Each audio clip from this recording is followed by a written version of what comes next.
So ang sasawag natin sa bagong... tama rin.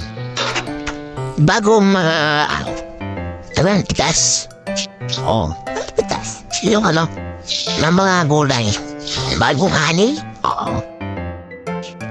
Mga bagong ani na. Dininti ang tatapat niya. Alright. Pag luto ka ng gulay, gusto ng mga anak ko eh. Siguya mo yan mamaya. Parang gulay pa.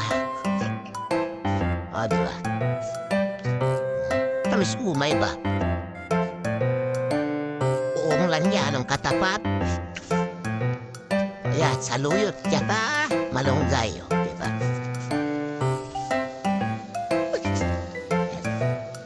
Na?